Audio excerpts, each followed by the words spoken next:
Welcome to Power Up, the podcast that uncovers the unique challenges women leaders face today. Join your hosts, Nat and Kristen, as we dive into the tough topics and provide actionable insights you can apply right now. Don't forget to hit subscribe so you don't miss any episodes.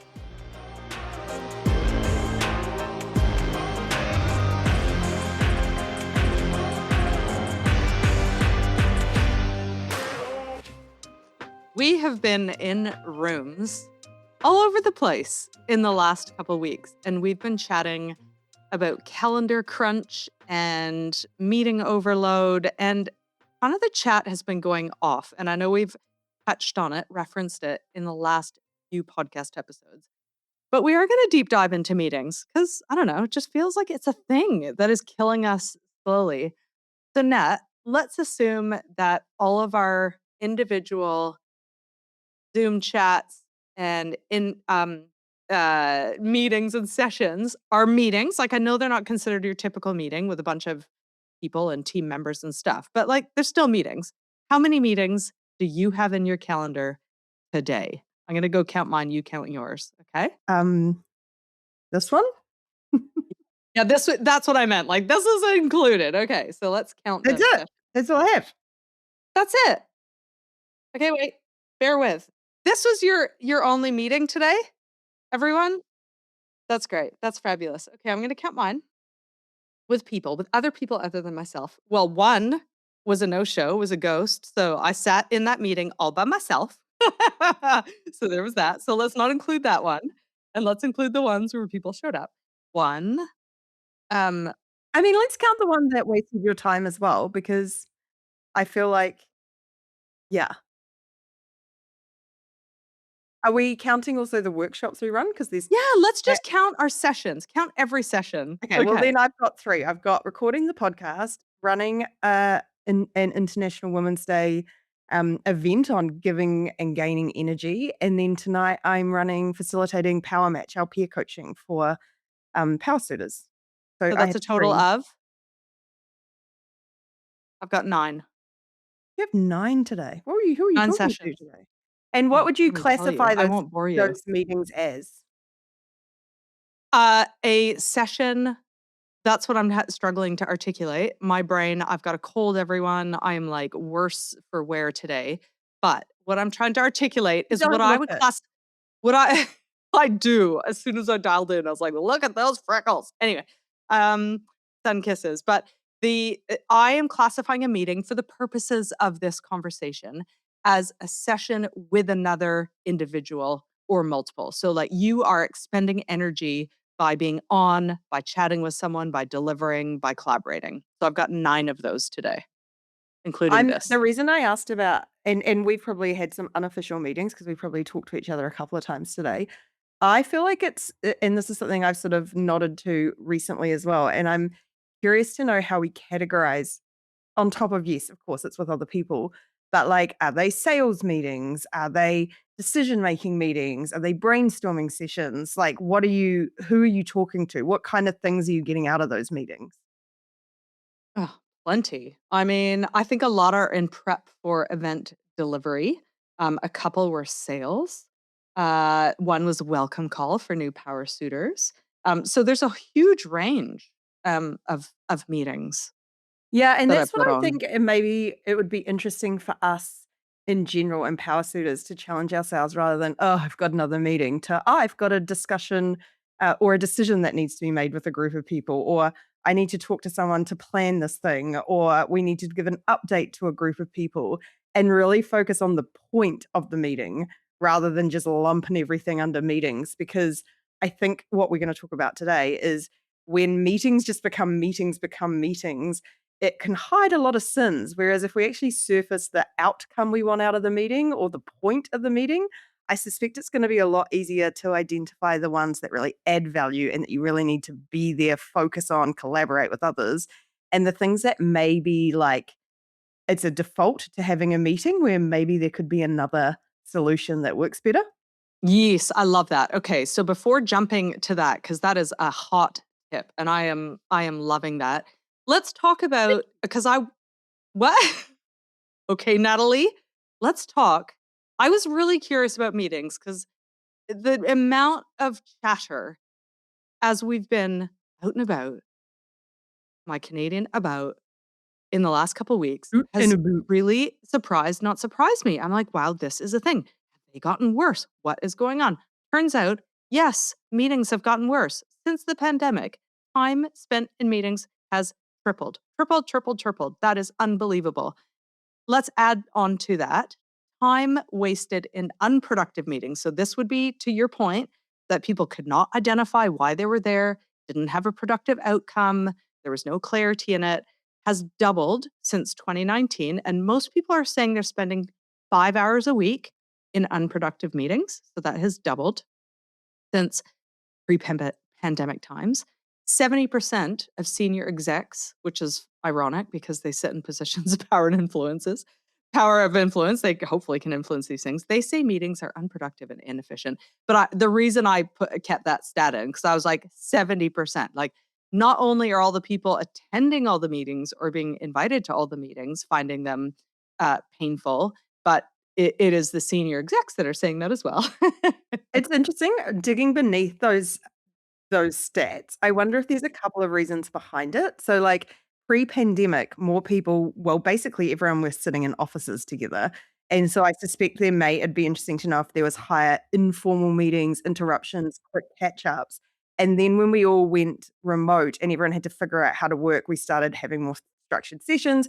Has that now stayed? Is that actually a good thing because it's reducing interruptions and informal sort of, um, and also, I think the 70% of senior execs, I would understand that too, because we've mentioned it a bit as well. But when you are sitting at the top and trying to move work forward, and underneath you, there's a whole bunch of recurring meetings and just like people throwing things in each other's calendars.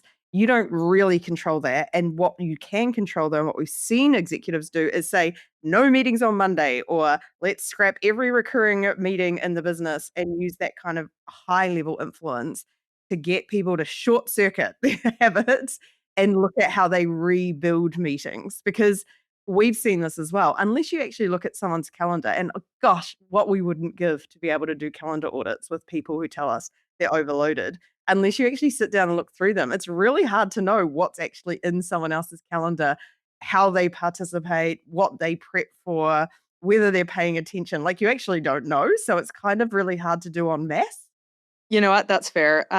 Premium power suit coming your way. I love that suggestion. And I might add that of my 9 meetings, two of them were 15-minute meetings and productive, like really productive in 15 minutes. One of them was a 30-minute meeting that we concluded in 20 minutes. The other was a 30-minute meeting that we concluded in about 18 minutes. So I think that's worth pointing out that when I say 9, some of them were like, short, sharp, and we, got some good stuff done because we are getting really good at that because we have to. Can Well, I and just, also I yeah, feel like we have a slight caveat in that we're doing a lot of business development, and I think if you talk to any people in business development, their calendar is quite rightly stacked with talking to strangers. And secondly, we work with a lot of people we're not used to working with. So when we're planning these events, they'll be in organizations with people who are working out their side of things. And that often is the case when you are new to working with each other. But between you and I, as we know how each other works more, we divide and separate work. We need far fewer meetings to get the same level of collaboration because we know how each other works. So I think we are somewhat of an exception. And I think in some roles, lots of consultants, client facing roles, meetings are a lot about forming relationships, forming a way of working. And it's just when they sort of become on autopilot and you're doing the same meetings with the same group of people that there are real opportunities to challenge whether or not that same amount of time investment is needed and or the most effective way to collaborate and share ideas and knowledge and solutions and decisions and whatever else it might be. yeah, and we are going to get to that as well. I just want to share a few insights that I heard on the road and in the mini masterclass we did in the session a couple weeks ago on calendar killers. And these feel like a few themes. So the first theme is that we asked a lot of people, and we usually do in a few different types of sessions we hold now. When's your magic hour? When are you at peak clarity? When are you doing your best work? Turns out that people, when you ask a room of people, do you have meetings throughout the entire week in your magic hour, all the hands on the room go up. So that's the first kind of aha moment. We're Can hoping I that can people I can, challenge that as well though? yeah. Because I feel like when I'm in a meeting, I'm on. Like I actually need to be at peak focus. Otherwise, why am I in the meeting? Research has shown that mid energy is great for collaboration and sales meetings. And actually, it's the deep focus, alone work that should be doing your magic hour. That is what actually a few studies have shown. So there is a But difference between wouldn't that peak in turn and make meetings less effective because people are sort of half there? Because I'm thinking about some of the, like, kind of workshop-y style meetings I've had where it's, like, full on brain power needed versus, I suppose, if it's like a team all hands where it's more conveying information, in which 100%, case, then I would 100%. suggest With how 100%. important is that, and how long should they be if it's more sit back, relax, and, check the news while someone talks at you? Map I think the suggestion out of this is map the type of meeting to your energy level. And my feeling in the room is they would have been low energy meetings that are still critical. Yes, could have been shorter, maybe doesn't need to be as recurring, all that stuff, hygiene stuff. But that happened to be where they could have been doing deep focus work and solving complex problems as it relates to their individual work. So let's just generalize that there. Felt as though multiple time zones was interesting. People that really did have to collaborate and be on meetings at random hours. That's a thing, increasingly a thing. And then another thing that was interesting was that people got to the end of their workday and then had to do their work, and they were leading into overtime because of meetings. Yeah, and I think this is one of those interesting, like, collaboration is half the job, surely, like, there has got to be a lot of coming together and sharing stuff. So, but what's interesting, and we covered this in our last week's mini masterclass around calendar killers, that we sort of see a meeting as a discrete thing and we don't think about the prep, we don't think about the context switching, and we definitely don't think about all the actions and work that falls out of some meetings. And so that leads us to sort of fill our days with meetings and not account for all the other stuff that needs to be done. But I've also seen another stat that you've jotted down around managers and how long they spend in meetings. And this is one of those really fascinating other switches that I've started to see anecdotally is managers are now not just leading teams, but they're often also, as we're asked to do more with less, in the work as well. And when you look at like a team of, let's say, even eight, that's eight one-on-ones that should be happening weekly or fortnightly to check in with people, plus team meetings, plus, and you see how that stacks up. And I just wonder if the idea of everyone gets the same sort of like this hammer to the same nail of if you're a team leader, does every single person want a weekly one-on-one? Do some people want a monthly one? Who are your more um who are the people who sort of need more emotional support going through a tough time, whatever it might be? And who are the people who actually might just want to do a walking meeting with you and check in once a month, whatever it might be? But also really working on your how do you get updates? I always talk about this because it was such a light bulb for me, but also saw the tension at the time. Our CTO at our last company asked his engineering leads to send him just a daily diary, quick notes of what they'd covered that day, rather than having catch ups regularly. They hated it to start. They felt like it was sort of micromanaging or overseeing. But they felt like by having to have that accountability, they really did focus a lot more on what the top priorities were. But secondly, it saved them all a ton of time having to catch up really regularly. So very quickly, they went from resisting to like really big fans of that approach. So sort of embracing that experimental mindset of like, let's try and set ourselves a goal of reducing 1 hour a week of meetings. What could we try differently this week? And if it doesn't work, it doesn't work. But like, what could we test feels like a nice attitude given this like calendar crunch feels like it's an epidemic now. It is. And I appreciate that you shared that tip because I'd like to share another tip. And I think we'll just roll back and forth with a few tips here for the rest of our podcast. But what I do want to point out with how you said the three things every morning and the micromanaging thing, when we did drinks with power suitors in person, we're doing a bunch of that now as well.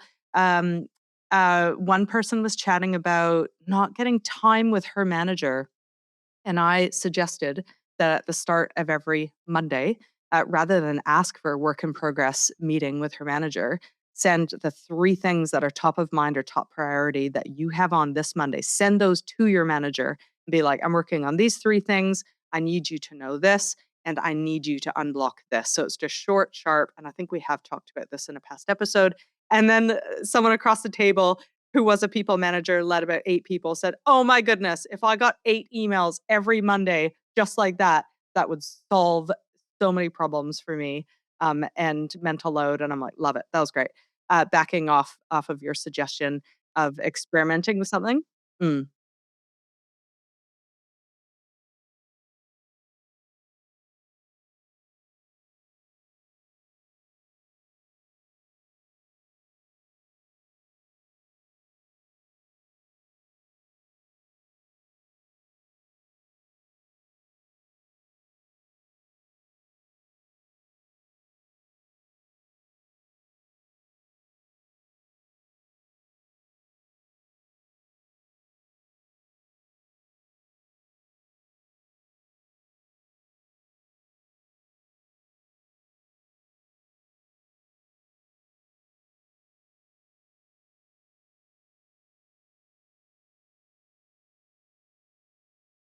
Me. Why aren't we spending time together? Can you help me? And like just kind of throwing more challenges at their manager, rightly or wrongly. No, it's not even rightly or wrongly. It's probably more career experience or stage that as you get more experienced, you start to feel more comfortable and take more ownership over your workload and keeping other people updated. When you're quite early on, I don't think you should be expected to do this, but if you do, you'll be rocking it out through your career. Another meeting tip I've got is 90% of all meetings in most people's calendars are reoccurring. And they're called ghost meetings now because they've been recurring for so long that people just expect them. They start to go and multitask in them and they do something else. They check out because it's just yet another reoccurring meeting that is may not be adding as much value as originally intended. So my tip is to, if you have a reoccurring meeting that you own, why? Is it still serving its purpose? Is the length serving its purpose? Who is in the room serving its purpose, be it online or in person?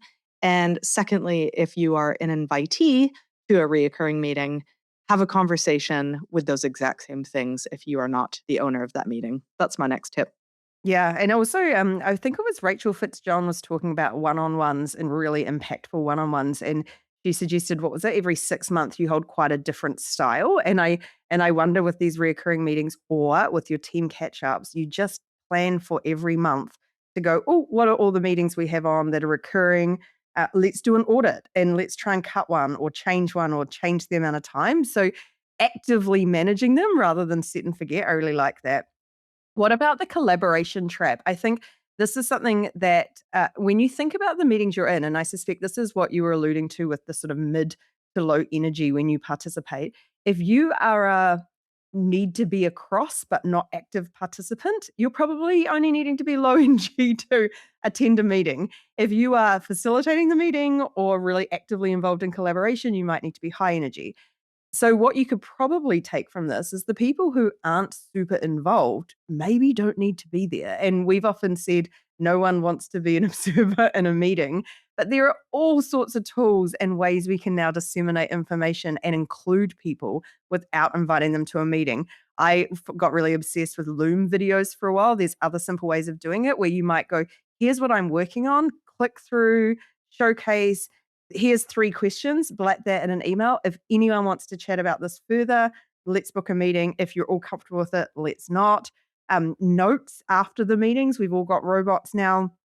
Take those notes, let them send them out to everyone. Have, again, this is that sort of like don't set and forget, have actual rules about what needs to be true in order to say yes to a meeting and check in with your team. Did we all say no to something? Who went to a meeting that they felt like, let's highlight those meetings we went to that we didn't feel like we added any value to, and let's look at creating rules to make sure that we have permission to say no. So like all of those things are really easy ways to still get that valuable collaboration without just sort of throwing people at it who may or may not be the right people at the time. Yeah. My last tip is because you've covered so many, and it actually goes back to something you said at the beginning was the why of the meeting. And that's something I think we are particularly good at. is being really explicit why we're meeting. There is obviously a tool called an agenda. Should you wish, particularly if it is a meeting that is, 6 to 8 people, an agenda will keep you to time, to task. There's a really clear outcome of the meeting or a decision of the meeting. If it is a much smaller meeting, make sure that the other person that is coming in on the meeting with you is very clear on why we are meeting, what is the expected outcome or the decision, or what does success look like for that meeting, so that the minute you leave, you've got your next steps to carry on. So be clear on why you're meeting. If you're in a meeting and you do not understand the why, again, great conversation to chat about with your manager, the owner of the meeting, to start getting some meeting hygiene there. Yeah, I feel like I've just started reworking on an old diagram we've done about should it be a meeting. And it's worth checking out our newsletter in a couple of weeks because no, probably this week. Time, what is time? About what defines whether or not it should be in a meeting. Because I think even things like, is it urgent? How long does this need? Even things like making a decision, quite often, depending on your personality type and how you think. Like, I think by talking, I can think quickly on the spot. I assume everyone else can. That's ridiculous. Other people like to go away and read things and process it and then come up with a decision. Is a meeting the right context to get the best brains making a decision? Or should you be sending that context beforehand and just asking for the decision asynchronously? Same goes with urgency. We have a tendency to think what's top of mind for us is top of mind for everyone else. But often the stuff we're working on, especially if you really master your calendar, like I think you and I do, we're working 3 weeks out max minimum from deadlines a lot of the time. So lots of flexibility baked in to go, we've got 3 weeks still before we need to get this done, but we're plonking it in now. So we've got sway, ability to think about it, follow on time for follow on actions if we need to. It is such a stress reducer rather than sort of, yeah, winding up with having to do everything at once to deadline. Yeah, that was I reckon that's the final thing from my side is just really be thoughtful as you go through One that step.